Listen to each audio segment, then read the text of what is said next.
කාලෙත් සල්ලිත් කුදලුත් නාස්ති කරන්න එපා. තේරුමක් නැහැ ඔයාගේ මේ තියෙන කන්ඩිෂන් එකේ. ඔයාට දරුවෙක් ලැබෙන්න විදිහක් නැහැ. හරි මෙවැනි අය 5% පමණ තමයි මේ ඉන්නේ. සමහර වෙලාවට සමහර අය මට ඔය පීරියඩ් එකේ කිව්වා මේ තැන් වලට යන්න මේතන ගියාම මෙහෙම. නමුත් මම කිසිම දවසක මගේ ස්වාමින් වහන්සේගෙන් පිට කිසිම විශ්වාසයක් කරා යොමු වුණේ නැහැ. දරුවෝ නැති අය මේ කතාව අහන අයට මම කියන්නේ ශක්තිමත් වෙන්න, යාඥා කරන්න. ස්වාමින් වහන්සේට කරන්න බැරි දෙයක් නැහැ. කුමන ආගමෙන් වුණත් ඒක අපේ ස්වාමින් වහන්සේ ජීවමාන ස්වාමින් වහන්සේ එකම ස්වාමින් වහන්සේ කරන්න බැරි දෙයක් නෑ. මැවිල්ල අයිති උන්වහන්සේට. ඒ නිසා උන්වහන්සේට අපිට අවශ්‍ය දේ දන්නවා, අපිට මොනවද දෙන්න ඕනේ කියලා දන්නවා. ඒ දේ ලබා ගන්න විශ්වාසවන්ත වෙන්න, විශ්වාසයෙන් ස්වාමින් වහන්සේ තුල යැපෙන්න.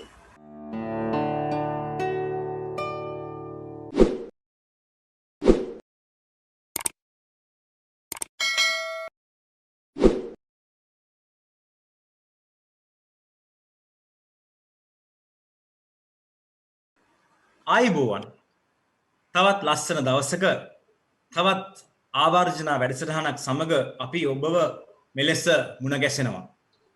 අද දවසේදී අපි ආවර්ජනය කරන්න යන්නේ ඉතාමත්ම විශේෂිත වූ කතාවක් පිළිබඳව, විශේෂිත වූ ජීවිත කතාවක් පිළිබඳව. ඒ කතාව අපි හැමෝම කැමති, අපි හැමෝම ආස කරන, අපි හැමෝමට වොමනා දරු උපතක් පිළිබඳව. අපි දන්නවා යුවලක් විවාහයට පත් වුණාට පස්සේ ඉතාමත්ම බලාපොරොත්තු සහගතව සිටින දෙයක් තමයි මේ දරුවෙක් පිළිසිඳ ගැනීම. දරුවෙක් පිළිසිඳ ගැනීම ඇත්තටම මහා පුදුමාකාර දෙයක්. ඒ වගේම තමයි එය අපි ඉතාමත්ම ආස කරන, ඉතාමත්ම වොමනාවෙන් බලා සිටින දෙයක්. ඒ ප්‍රමාද වෙනකොට ඇතැම් වෙලාවට අපි කනස්සල්ලට පත් වෙනවා. ඒ වගේම නොඑක් ආකාර දේවල් ඒ වෙනුවෙන් කිරීමට පෙළඹෙනවා. මේ ආදී වශයෙන් අපි බොහෝ සෙයින් කරදරයට පත් වෙන දෙයක් තමයි මේ දරු උපතක්. එහෙම නැත්නම් මේ අලුතෙන් විවාහ වුණු යුවලකට දරුවෙක් ලැබීම ප්‍රමාද වීම. ඉතින් මේ වගේ විශාල ප්‍රමාද වීමක් තුලින් ගමන් කළා වූ එක්තරා කාන්තාවක් සහ එක්තරා පුරුෂයෙක් ගැන තමයි අපි අද අපි ආවර්ජන වැඩසටහන තුලින් කතා කරන්නට අපි බලාපොරොත්තු වෙන්නේ. හොඳයි, මම ඔබට අඳුනලා දෙන්නම් අපේ කතානායිකාව අද කවුද කියලා. ඒ තමයි දීර්ෂානි පෙරේරා මහත්මිය. ආයිබෝන් කියලා ඔබ පිළිගන්නවා. දීර්ෂානි, අපිට පොඩ්ඩක් ඔයා ගැන විස්තර කියන්නකෝ. ඔයාගේ ඔයා ඉන්නේ කොහෙද, කරන්නේ මොනවද? ඒ වගේම අපිට දන්නවා ඔබගේ ස්වාමි පුරුෂයා නිමේෂ්, ඔහු ගැනත්, ඒ වගේම පුංචි දියණිය ගැනත් අපිට විස්තර ටිකක් කියන්නකෝ. මම මුලින්ම මලික් පටන් ගන්නම් බයිබල් පදයකින්ම මම ජීවිතේ විකටම මෙනෙහි කරන පදයක්. යෙසායා 43 25 සහ 26 මම මා නිසා නුඹේ පාපවල් සිහි නොකොට නුඹේ වරද මකා දමන තැනන් වහන්සේය. මට මතක් කරවා පන්න අපි එක්ව කාරණ කියා ගනිමු.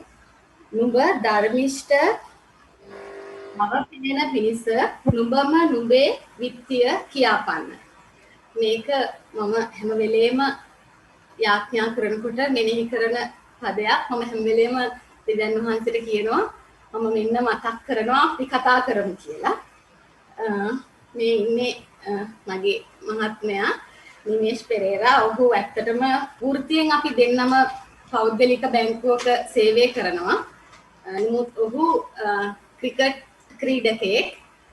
මොරටුවේ සාන්ත සෙබස්තියන් විද්‍යාලයේ ලංකාවේ ක්‍රිකට් ක්‍රීඩා පාසල් ක්‍රිකට් ක්‍රීඩා කරුව ලෙස තේරුණ ක්‍රිකට් ක්‍රීඩකයා. ඒ වගේම මේ ඉන්නේ දෙවියන් වහන්සේගෙන් අපිට ලැබුණු ටැග් ආශිය ශමාය පෙරේරා. මෙයා තමයි දෙවියන් වහන්සේ කරපු අපේ ජීවිතේ කරපු අනිත් හැම දෙයකටම වඩා බලවත්ම හාස්කම අපි දෙන්න සැලකන්නේ. ආශය අපිට දීම. හොඳයි දේශානි. ඇත්තටම අපිට ඔබගේ කතාව ආරම්භ කරන්න වෙන්නේ ඔබත් නිමේෂුත් විවාහ දිවියට පත්වෙච්ච දවසේ ඉඳලා. අපි දන්නවා අපි මං කලින් කිව්වා වගේ විවාහ දිවියට පත් වුණාට පස්සේ අපේ අපේක්ෂාව දරුවෙක් ලැබීම. ඉතින් කොහොමද මොකද්ද ඇත්තටම සිද්ධ වුණේ කියලා අපිට පොඩ්ඩක් කියන්නකෝ. අපි විවාහ වුණේ 2000 නොවැම්බර් මාසේ. විවාහ වෙලා අවුරුදු දෙකක් වගේ යනකොට අපිට දරුවන් හිටියේ නැහැ.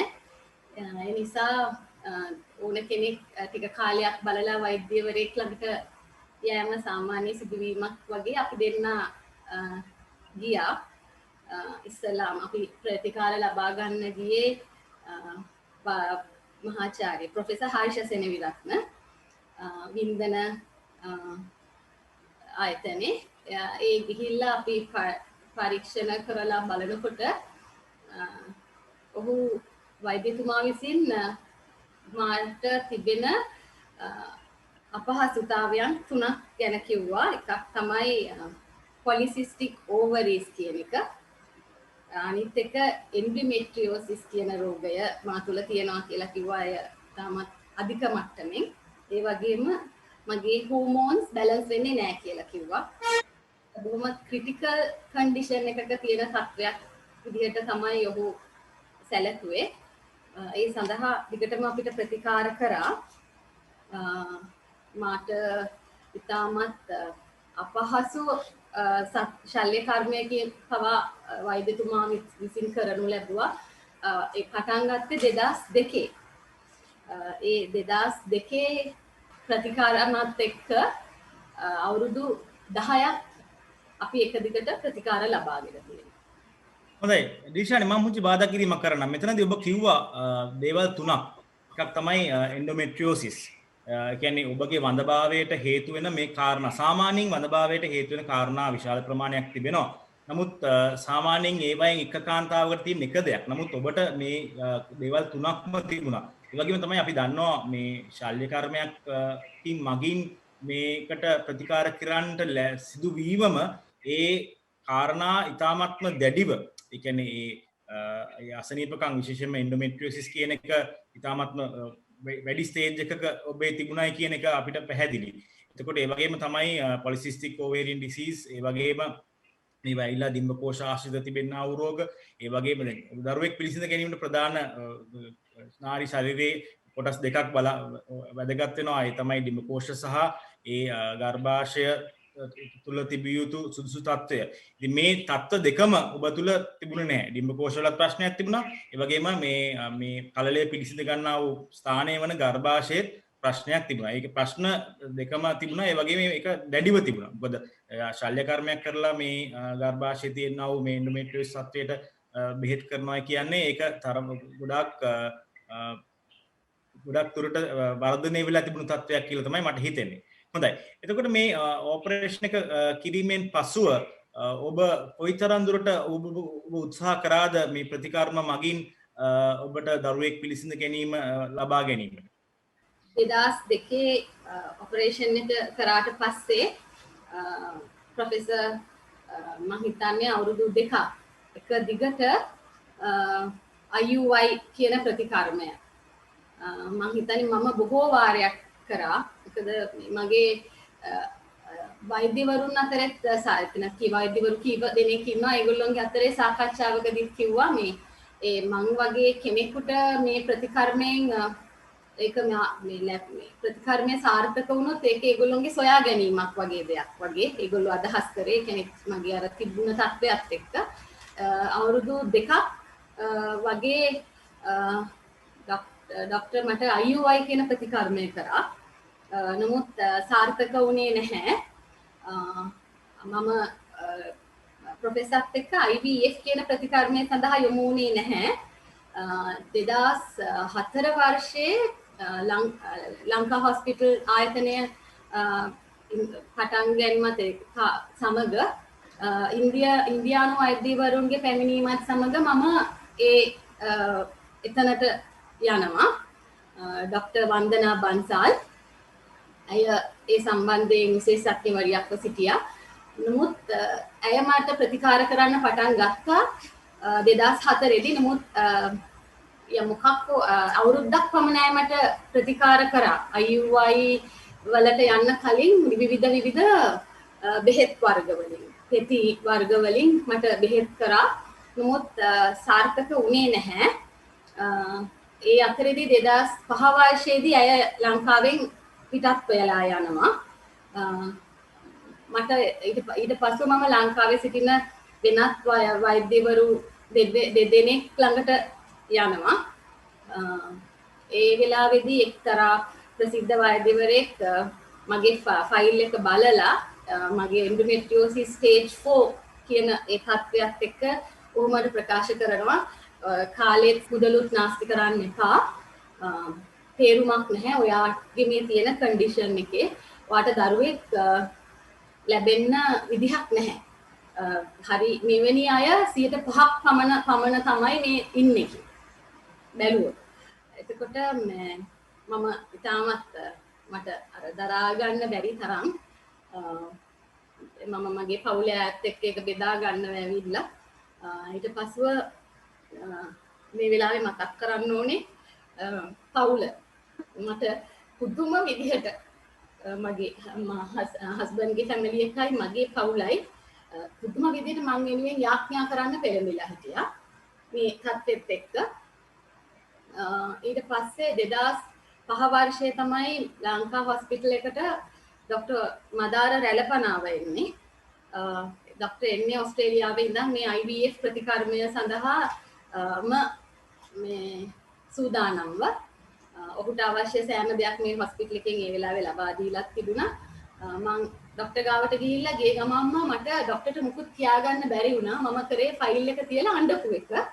එතකොට ડોක්ටර් නැගිටලා ඇවිල්ලා මට කිව්වා ඇයි කතා කරන්න අඬන්නේ නැතුව කියලා. ඊට පස්සේ මම කිව්වා මට මෙහෙම වෛද්‍යවරයෙක්ව මට කවදාකවත් දරුවෙක් ලැබෙන්නේ නැහැ කියලා. මම දැන් ડોක්ටර් මට දන්නේ නැහැ කියලා. දිල්ෂානි මං පුංචි බාධා කිරීමක් කරන්න. ඔබ මේ මුළු කාලය තුල අපි දකිනවා මේ අනිවාර්යෙන් 100%ක් ඔබට දරුවෙක් ලැබෙන්නේ නැහැ කියලා කියන සාවය ඒක කිව්වේ නිකන් වෛද්‍යවරු නෙමෙයි මේ ශ්‍රේෂ්ඨයේ එහෙම නැත්නම් නාරි සහ ප්‍රසව විශේෂඥ වෛද්‍යවරු ඒ වගේම ඒ ඕනම කෙනෙක් නෙමෙයි ලංකාවේ ඉන්න ප්‍රසිද්ධම වෛද්‍යවරු කීප දෙනෙක් තමයි ඔබට කිව්වේ ඔබට දරුවෙක් ලැබීමට කිසිම හැකියාවක් නැහැ කියලා. මේ කාලය තුල කොහොමද ඔබ අවුරුද්දට දරුවෙක් බලාපොරොත්තුෙන් ඔබගේ ජීවිත ගමන ගෙන ගියේ? ඒ වගේම මම නිමේෂිනුත් දැනගන්න කැමතියි. ඇත්තටම මේක විශාල කාලයක් දරුවෙක් බලාපොරොත්තුෙන් ඉන්න පියෙක් හැටියට මේ වගේ බලාපොරොත්තුවක් වෙච්ච කාලයක් තුල තියාගෙන ඉන්න ඔබට මොකද්ද තිබුණා වූ ඒ කියන්නේ හැකියාව? ඒ කියන්නේ ඔබට සමහරක් වෙලාවට මේක වැඩි අතාරලා දාන්න හිතෙන්නේ නැති අර කිව්වා වගේ දරුවෙක් සමහරක් වෙලාවට වෙන දරුවෙක් අරගෙන හදාගන්න පොඩි මේව එකක් එන්නේ නැති. ඉතින් කොහොමද ඔබ මේකත් එක්ක ජීවිතය ගෙන ගියේ? මම කියනවා නම් මේම ඉතින් ගොඩක් අය මේ වගේ අවස්ථාවකදී ආනවා ළමයි ඉන්නවද ඒ වගේ පොඩ්ඩක් ඉතින් ගොඩක් අසරණ වෙන වෙලාවල් තියෙනවා. හැබැයි ඉතින් ඒක මම ගොඩක් වෙලාවට මේ වයිෆ් එකත් කතා කරේ ඒවා මොනවාකට හිතන්න එපා. දෙවියන් වහන්සේ ඉන්නකොට ඔයාලට ළමෙක් ලබා දෙයි. ඒ වගේම දැන් ගොඩක් කල් යනකොට අපි එකපාරක් හිතුවා ළමෙක් හදාගන්න ගන්න. එතකොට මම මේ අයියලා මේ අක්කලා ඉන්න ડોක්ටර්ස්ලා ඊළඟට එපා උලන්ට වයස තියෙනවා. මේ ඔහොම යන්න. ඔයගොල්ලන් ළමෙක් හම්බෙයි. එහෙම කතා කරලා කිව්වා. ඇත්තටම කියනවා නම් මේ වගේ අවස්ථාවල ඉතින් මුණ දෙන්න වෙනවා. දිව්‍යන් වහන්සේත් එක්ක හිටපු ඉඳ තමයි මම හිතන්නේ මේ ඔක්කොම හැමදේම ලැබුණේ. ගොඩක් වෙලාවට මේ මමත් කැපකිරීමක් කරා මේ ප්ලේන් සීසන් එකේ මොනවාක්වත්ම මස් මාව මොනවාක්වත් නැතුව වෙජිටේරියන් විතරක් ඉල්ලලා මම දැන ගහගෙන ගිහිල්ලා තිනවා මේ තලවිල සංතාන මේ දේවස්ථාන දැන ගහගෙන ගිහිල්ලා මං ඉල්ලුවා මට ළමෙක් දෙන්න කියලා. ඒ වගේ ගොඩක් කැපකිරීම කරා. දන්නේ නැති වුණ දේවල් මං හොරෙන් හරි ආඥා කරලා තිනවා ඒගොල්ලන්ට නැති වෙන්න. ඒ වගේ දේවල් මං කරලා තියෙනවා. හරි නිමේෂ්. හොඳයි ලිෂානි. ඔයා කිය හිටියේ අපිට මේ ඔයාට අලුත් වෛද්‍යවරයෙක් හම්බ වෙනවා කියලා. ඔහු මේ පිළිබඳ විශේෂඥයෙක් කියලා. අපිට පොඩ්ඩක් එතනින් ඉඳන් පස්සේ වෙච්ච දේවල් ටික කියන්නකෝ. මම ඩොක්ටර් මදාර රැලපනාව වෛද්‍ය ප්‍රතිකාර වලට යොමු වෙන්නේ 2005 වර්ෂයේ. මගේ ඒ අවස්ථාවත් එක්ක ඩොක්ටර් මට ධෛර්යයක් වෙලා කියනවා මේ හැම දෙයක් තුළම යාඥාවෙන් අපි හැම වෙලේම ගියේ. මට කියනවා මේ කාටවත් එහෙම කියන්න බෑ රිපෝට් එකක් බලලා ළමෙක් ලැබෙන්නේ නැහැ කියලා. එහෙම මීට වඩා අයට ළමයි ලැබිලා තියෙනවා. අපි පටන් ගමු අද ඉඳන් අලුතෙන් හැම දෙයක්ම කියලා. 2005 ඉඳන් 2009 වෙනකම් ඩොක්ටර් එක ප්‍රතිකර්ම injections, tablets, IUI හැම එකක්ම මාත් එක්ක කරනවා. ඒවා successful වුණේ නැහැ. 2009 දී පළවෙනි IVF නලදරු ප්‍රතිකාර ක්‍රමයට මම යොමු වෙනවා ඩොක්ටර්ත් එක්ක. නමුත් ඒ සාර්ථක වෙන්නේ නැහැ. ඒකේ රිපෝට් එක අනුව එනවා ඒක සක්සස්ෆුල් නැහැ. ඒක ටික දවසකින් ඒක හරියටම මා වෙලා නැහැ කියලා. මේ 2002 ඉඳන් ගිය මේ පීරියඩ් එකේ මේ හැම දෙයක් තුලම හැම වෙලාවෙම යාඥාව කියන දේ තිබුණා. ඒ හැම දෙයක්ම තිබුණේ ස්වාමින් වහන්සේ තුල. අපේ වෙනුවෙන් යාඥා කරා. මම හරිම මට දෙවියන් වහන්සේගෙන් ලැබිච්ච හාස්කම් වලින් එකක් තමයි මගේ පවුල් දෙක. මගේ සැමියාගේ පවුලත් මගේ පවුලත් නෑදෑයෝ. ඔවුන් නිතාම කිට්ටුවේ මං වෙනුවෙන් පුදුම විදිහට යාඥා කරනවා. හැම වෙලාවෙම ඒ යාඥාවත් එක්ක 2009 මේක IVF එක සක්සස්ෆුල් වුණේ නැති වුණාම ඒකට හිතනවා දැන් මේකත් මට හරියන්නේ නැද්ද කියන තැන. එතකොට ඇත්තටම මට ධෛර්ය වෙන්නේ නිමේෂ්. මේ අපි ඒ ප්‍රතිකර්ම වලට ඉතාම විශාල මුදලක් වැය කරන්න ඕනේ වෙනවා. මගේ තියෙන මට දෙන්න මෙඩිසිනුත් එක්ක ඒක මම මේ වෙලාවේ ඒක ප්‍රකාශ කරන්නේ නැතුව ඉන්නම් මලේ. මොකද එච්චර මුදලක් අපි වැය කරනවා. සාමාන්‍ය IVF ප්‍රතිකර්මයට වඩා මට දෙන මෙඩිසින් වලට. ඊට පස්සේ ඒ අතරේදී නිමේෂ් 2007 ඉඳන් මේ IVF ප්‍රතිකර්ම සඳහාම ඔහු ක්‍රිකට් ක්‍රීඩාවෙන් සෑහෙන්න ඒ කාලේ වෙන රටවල් වලට ගිහිල්ලා ප්ලේ කරලා එනවා එහෙම තිබුණා. ඒ හැම දෙයක්ම එයා කැප කරේ අපිට දරුවෙක් ලබා ගන්න. අපි දෙන්න වෙන කිසිම දෙයක් ගැන ඉතුරු එහෙම වෙන දෙයක් හිතුවේ නැහැ. ඒ අතින් මම හරි වාසනාවන්තයි. ඊට පස්සේ 2010 තමයි නැවතත් ડોක්ටර් කියන්නේ අපි තව IVF එකක් ආයෙ කරමු කියලා. එතකොට ඔය අතරේදී අහම්බෙන් මම ඇත්තටම අපි යාඥාව තුළ හැම වෙලේම හිටියා මේ වෙලාවේ මතක් කරන්න ඕන පූජකවරු කීප පොලක් සිටිනවා.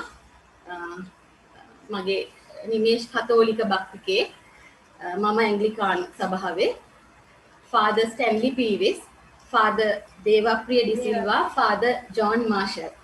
මේ ෆාදර්ස්ලා තුන්දෙනා අදට අපේ ජීවිතවල ශක්තිය විදිහට පූජකවරු වශයෙන් අපි වෙනුවෙන් යාඥා කරපු අය. පවුලේ අයට අමතරව ඒ අතරේදී 2010 දී මට මගේ සහෝදරිය මගේ ගෝඩ් මදර් ගෝඩ් ෆාදර් මම හරිම වාසනාවන්තයි. දෙන්න මට මගේ දෙමව්පියෝ ඉන්නකොටත් දැන් මගේ දෙමව්පියෝ නැති දෙන්නම නැති වෙලා ඒත් මාව තාමත් බලන්නේ දෙන්න. මට කියනවා යාඥා මෙහෙයක් තියෙනවා අපේ පවුලේ මම පවුලේටම සම්බන්ධ සහෝදරයෙක්. ඔහු නම ප්‍රකාශ කරනවට අකමැති නිසා මම මේ වෙලාවේ නම ප්‍රකාශ කරන්නේ නැහැ.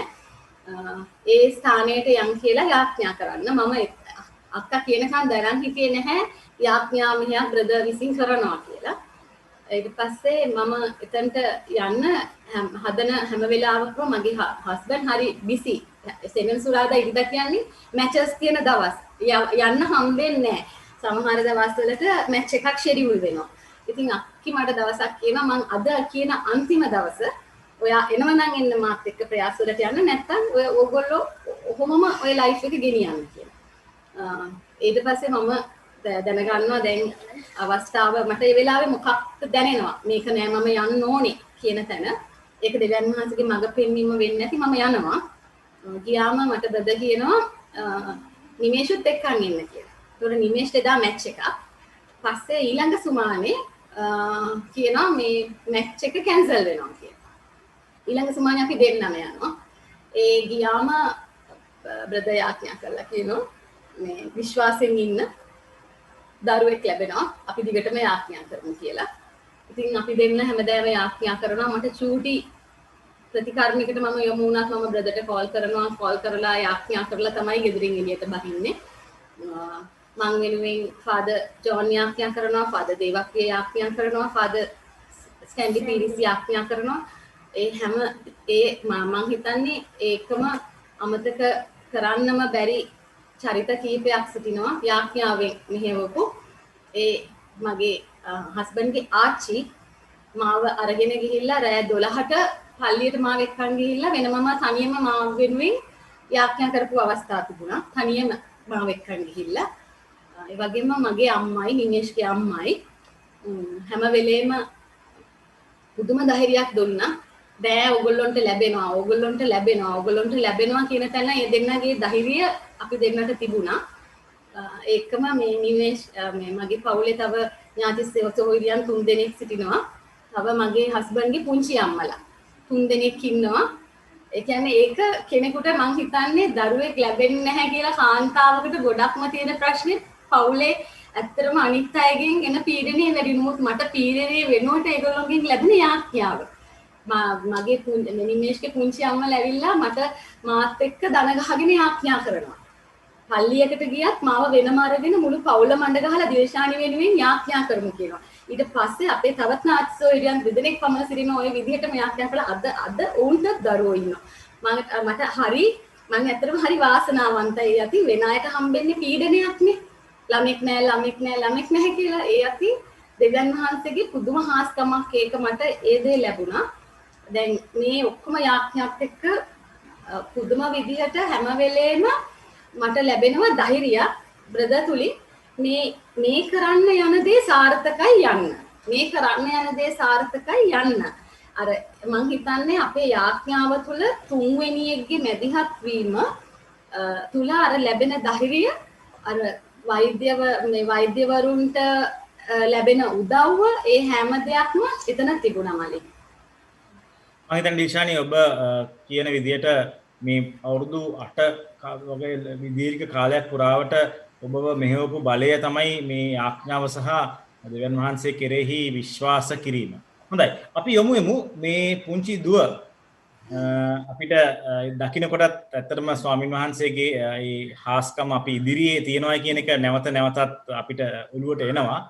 කියන්නකෝ බලන්න මේ ඈව පිළිසිඳ ගන්න පළවෙනි දවසේ ඉඳලා මාස ගානක් ඔබ ගත කළා වූ කාලය ගැන අපිට මොකද කියන්න පුළුවන්? 2010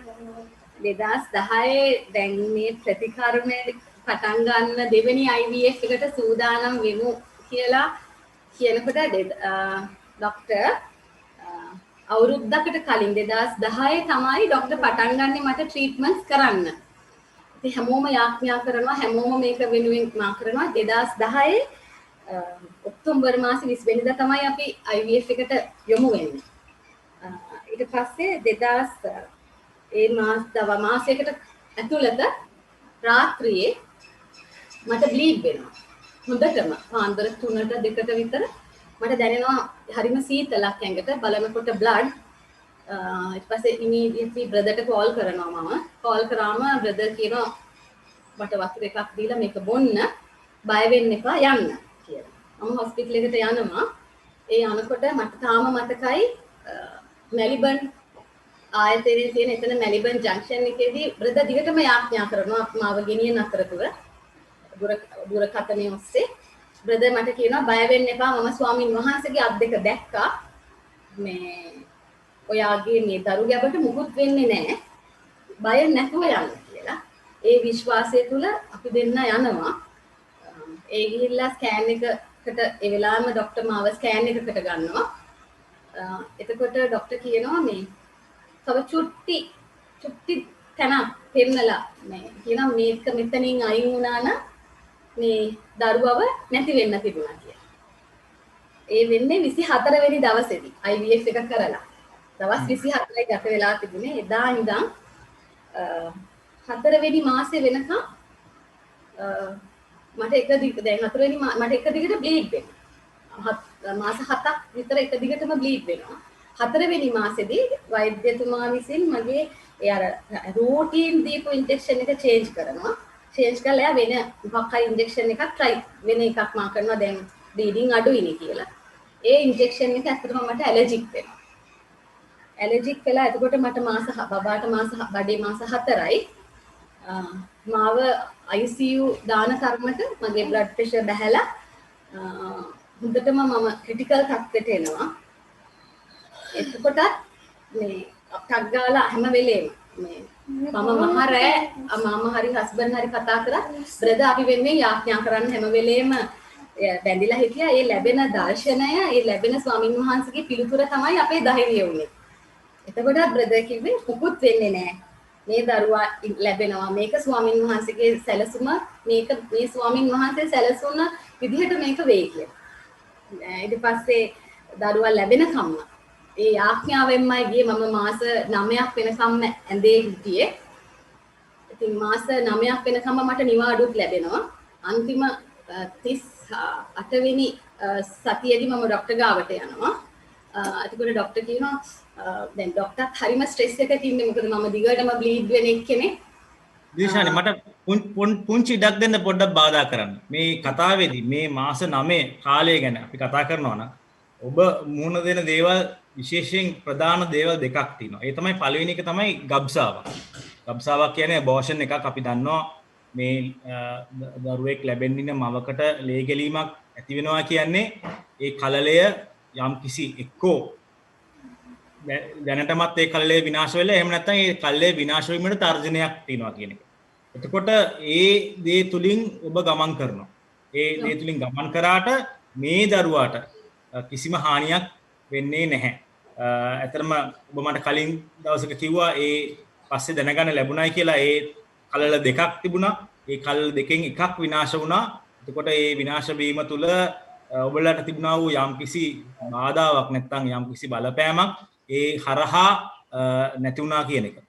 අනික් කාරණේ තමයි ඔබට දෙන්නා වූ යම්කිසි බෙහෙතකට ඔබ දැඩි ලෙස ඒකේ සංකූලතාවයක් ඇවිල්ලා ඒකට ඇලර්ජි එකක් ඇවිල්ලා ඔබගේ රුධිර පීඩනය අඩු වෙලා ජීවිතයට තර්ජනයක් වෙන තත්ත්වයටපත් වෙනවා. ඒකෙනුත් ඔබ බේරෙනවා. අනික් කාරණේ තමයි මේ දරුවා අපි දන්නවා මේ වගේ අපි දකිනවා මේ වගේ කියනවා අපි කියනවා ප්‍රෙෂස් ස්ටයිල් කියලා. ඕන දරුවෙක් ප්‍රෙෂස්. නමුත් විශේෂයෙන් මේ අවුරුදු ගානකට පස්සේ මෙවැනි විශාල මේ කැපකිරීමක් සහ විශාල මේ වෛද්‍ය ඉන්පුට් එකක් එක්ක එන දරුවෙක් අපි ප්‍රෙෂස් ස්ටයිල් කියන එක සලකනවා. එතකොට එවැනි දරුවෙක් බොහෝ අවස්ථාවලදී අපි සම්පූර්ණත්වයට ඒ කියන්නේ සති 37 සම්පූර්ණ වෙන තත්වයට වෙනකන් සමහරකට වෛද්‍යවරු බලාගෙන ඉන්නෙත් නැහැ. සමහර වෙලාවට වෛද්‍යවරුන්ට කැමති වුණ තකමැදදී දරුවා නොමේරු දරුවෙක් ලෙස මේ ලෝකයේ එළිය දකිනවා. නමුත් එහෙම වෙන්නෙත් නැතුව සම්පූර්ණ අපි කියනවා ටර්ම් එක නැත්තම් සති 37 සම්පූර්ණ වූ දරුවෙක් ඔබට ලැබීම ඇත්තටම මේ හාස්කම් එකක් නෙමෙයි හාස්කම් ගොඩක අවසාන ප්‍රතිඵලයක් හැටියටයි මම දකින්නේ. ඉතින් ඔබ කිව්වා මේ කතාවේදී අපි මේ වෙලාවේදී මම හිතනවා වඩා උචිතයි අපි මේ දරුවට පොඩ්ඩක් කතා කරන්න දුන්නොත්. මොකද අපි මෙච්චරලා කතා කරා ඔබගේ කතාව ගැන. අපි පුංචි දෝනිගෙන් අහලා බලමු. එහෙම නැත්නම් අපි හිතමු මම හිතන්නේ සූදානම් ඉන්නවා අපිට යම් කිසි දෙයක් කියන්න නේද? දුව ඔයාගේ නම මොකද්ද? මගේ නම ආශිය ෂෙමායා පෙරේරා. හරි. ඔයාට වයස කීයද? මගේ වයස අවුරුදු 9යි. හරි. ඔයා ඉස්කෝලේ යනවද? මේ දවස්වල ඉස්කෝලේ නෑ නේද? නෑ. ඔය ඉස්කෝලේ යන්නේ? සෙන්ට් රිචඩ්ස් කොන්වන්ට්. ෂෝක් ඉස්කෝලයක් නේ. හරි. ඔයාට පුළුවන්ද අපිට පුංචි මොකද්ද ඔයා කරන්න ඉන්නේ අපිට මොනවද ඔයා පෙන්වන්න දන්නේ? හිම් එකක් කියන්න. හොඳයි. ස්වාමීන් වහන්සේ ප්‍රශංසා වේවා. Everything I am, everything I am, everything I be, everything I be. I give it to you, Lord, I give it to you, Lord, and do it thankfully. thankfully. Every song I sing, every praise I bring, everything I do is a gift to you. Everything I have, Everything I have, all you given, all you given me. I give it to you, Lord, I give it to you, Lord, and do it thankfully. thankfully. Every song I sing, every praise I bring, everything I do is a gift to you. Everything I have, everything I have, all you given, All you given me. I give it to you, Lord, I give it to you, Lord, and do it thankfully. thankfully. ෂා හරිම ලස්සනයි. දුවට වගේම අම්මටයි තාත්තට හොඳ සින්දු කියන්න පුළුවන්. හරි ඇත්තටම පුංචි දුව කිව්වා වගේ සින්දුවේ තිබුණා වගේම අපිට ඔබට තිබෙන හැම දෙයක්ම ස්වාමීන් වහන්සේට ප්‍රශංසාවක් සහ ස්තුතියක් හැටියට උද කරනවා කියන එක තමයි මේ ගීතෙන් කියවෙන්නේ නේද? මලික් මේ ගීතිකාව තෝරගත්තේ මම කිව්වම පුතා හිම් එකක් කියන්න කිව්වම එයාමයි මම කිව්වේ මට හැම දෙයක්ම හාස්කමක් වගේ කියලා ඒ කියන්නේ එයාමයි කිව්වේ මම මේක කියන්නම් අම්මේ කියලා. හොඳයි ඩිෂන් ඇත්තටම මේ ඔබේ මුළු කතාව හාස්කම් එකක් නෙමෙයි හාස්කම් ගොඩක්. පළවෙනි දේ ඔබ දරුවෙක් ලැබෙන තත්ත්වයටපත් වීම ඊළඟට ඒ මාස 9 තුල ඔබව ගෙන ගියා වූ ආකාරය මම දන්නවා මේ කාලය තුලදී අපි මුලින්ම කතා කරා ඔබට දෙවියන් වහන්සේගේ සැපයීම මහා පුදුම විදිහට දැනෙන්නේ නැති. ඒ වගේම තමයි මම හිතන්නේ නිමේෂුත් මාත් එක්ක එකඟ වෙයි මේ හැම දෙයක්ම දෙවියන් වහන්සේගේ සැලැස්ම තුල සිදුණු දෙයක් කියලා අපිට මොකද මේක අපි දන්නවා මිනිසුන් හැටියට අපි නොඑක් සැලසුම් කරනවා නමුත් ඒ හැම සැලසුමක්ම වැරදිච්ච වෙලාවේදී ඔබට මේ දේ ස්වාමීන් වහන්සේ උන්වහන්සේගේ සැලැස්ම තුල ඉෂ්ට කළා දුන්නා කියන එක. ඒ ගැන ඔබට විශේෂ දෙයක් කියන්න තියෙනවද මොකද්ද ඔබ හිතන්නේ? මනිකරවා කිව්වා වගේ මට දරු 37 වෙනි මට 37 වෙනි වීක් එක සම්පූර්ණ වෙන දවසේ තමයි දන්නේ මගේ වෛද්‍යතුමා ඩොක්ටර් නිශේන්ද්‍ර කරුණාරත්න ඔහු තමයි හිටපු වෛද්‍යවරයා ප්‍රෙග්නන්සි එක අවස්ථාව ඒක 9 මාස 9 තුල IVF එකෙන් පස්සේ ඔහු කොතරම් පීඩනයක් කින් මාත් එක්ක ඉඳලා තියෙනවද කියලා මොකද මම මේ මාසෙකමාරක් මාසයක් අර සැරින් සැරේ හොස්පිටලයිස් වෙනවා මොකද බ්ලීඩින් හැම වෙලේම ඉතින් ඒ සැහෙන ප්‍රෙෂර් එකක් තියෙන්නේ නැති අදටත් ඔය අර කිව්ව වචනේ ડોක්ටර් හැම වෙලේම පාවිච්චි කරනවා ප්‍රෙෂියස් කියන වචනේ අදටත් දැක්කම බබාව එයා සහ ડોක්ටර් නන්දිනී වික්‍රමසිංහ බබාගේ පීඩියට්‍රිෂන් නම් තාම ඉපදිච්ච දවසේ ඒ වෙලාවෙ ඉඳන්ම ඉන්නේ කියන මෙයාව දැක ගමන් කියන්නේ ප්‍රෙෂියස් කියලා. your precious child කියලා තමයි හැම වෙලේම කතා කරන්නේ. ඒ 37 වෙනි වීක් එකේදී මම දැක්ක ඒ කම්ප්ලීට් වෙලා කියලා දැනගත්තම ડોක්ටර් එකපාරම කිව්වා හා කියලා මෙහෙම කළා පුතුව පිටිපස්සට වෙලා 37 weeks completed 38 අහෙට ගමු කිව්වා. ගෙදර ගිහලා බඩු අරන් එන්න කිව්වා. ඒක කිව්වේ සිකුරාදා දවසේ. ඊට පස්සේ මම ડોක්ටර්ට කිව්වා ડોක්ටර් මම ඉරිදා එන්නද කියලා. ඊට පස්සේ ඇයි කියලා මම මාස 9ම පල්ලියට ගිහිල්ලා නැහැ. මොකද මම ඇඳ උඩ හිටියේ. බෙඩ් රෙස්ට් එකක් තනි කර තිබුණේ. ඉතින් මම පල්ලියට ගිහිල්ලා ડોක්ටර් බ්ලෙසිං එකක් අරගෙන එන්නද කියලා. ඊට පස්සේ මම ඇත්තටම මම එදා තමයි ඇවිද්දේ මාස ගානකට පස්සේ. ඒ කියන්නේ මම එහෙම එළියට බහැලා ඇවිදලා තිබුණේම නැහැ. හොස්පිටල් එකට ගිය දවසකට ඇරෙන්න. එකත් වීල් චෙයාර් එකේ ගියේ මම ඇත්තටම බහින්නේ නෑ බහැපු ගමම්ම වීල් චෙයාර් එකේ වාඩි වෙලා තමයි මාව ගෙනියන්නේ. ඉතින් මම බ්ලෙසිං එක අරගෙන සන්ඩේ මෙයාව හම් වෙනවා. මාස 9ම මේ ආඥාව තුල ඉන්නකොට මම කරන්නේ ගොඩක් බයිබලයේ කියවනවා. ඉතින් පොත් කියවනවා මට දවසම කරන්න වෙන දෙයක් නෑ මොකද බර කිසිම දෙයක් අතට ගන්න එපා කියලා තිබුණා. ඉතින් ඔය ඉන්නකොට මේ හැම වෙලේම මම ඉතින් මෙයාට දාන්න නමක් බලනවා බයිබලේ. එතකොට මට ඔය ෂමායා කියන නම හම්බ වෙනවා. තේරුම ඒකේ තියෙනවා God heard. මම අර ඉස්ලාම කිව්ව බයිබලයේ මට මතක් කරවා පන්න අපි එක්ව කතා කරමු කියන තේරුමනේ තියෙන්නේ. ෂමායා කියන්නේ God heard කියන තේරුම. දාවිත් රජුරුවන්ගේ පූජකවරේ මම ඒ නම තෝරගන්නවා. ඊට පස්සේ මම දැන් තව නමක් හොයනවා බයිබලෙන්ම. එතකොට අසියෙල් කියන නම මට හම්බ වෙනවා. God is my strength. power කියන තේරුම. අසියෙල් කියන්නේ පිරිමි නමක් හින්දා මම ඒක ආශියෙල් කියලා SH දාලා බබාට ඇත්තටම මේ හැම දෙයක් තුළම මම නම දාන එක පවා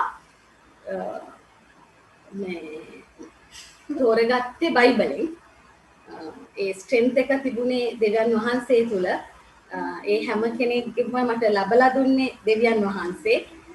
අදටත් මේ ඊට පස්සේ මෙයා හම්බුණ දවසේ ඉඳලා වෙන හැම දෙයක්ම අදටත් මම ස්කූල් ඉන්ටර්විව් එකකට ගියත් ඒ හැම දෙයක්ම යන්නේ යාඥාව තුල. මම කෝල් කරනවා බ්‍රදර්ට මම බබාට අපේ බබාගේ පුරුද්දක් තිබුණා චුට්ටක් උනාවත් පොඩි කාලේ ටක් ගාලා කියන අම්මි බ්‍රදර් අන්කල්ට කිව්වොත් මට උණ අඩු වෙයි කියලා.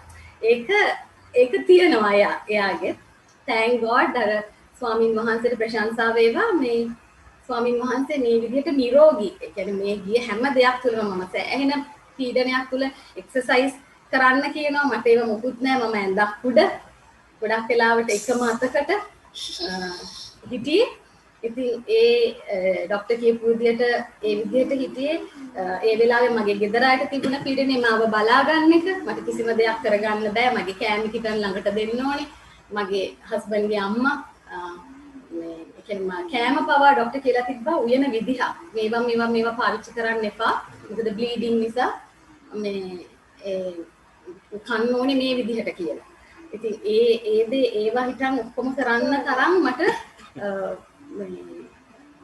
මගේ නිමේෂ්ගේ අම්මි සෑහෙන ඒවට මහන්සි වුණා. අදටත් මගේ දරුවා බලාගන්න එයා.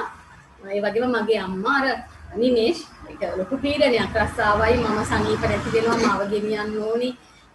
ඒ වුණාට ඒ හැම දෙයක් තුලම ඒ දීපු හයිය තියෙන්නේ ස්වාමින් වහන්සේ.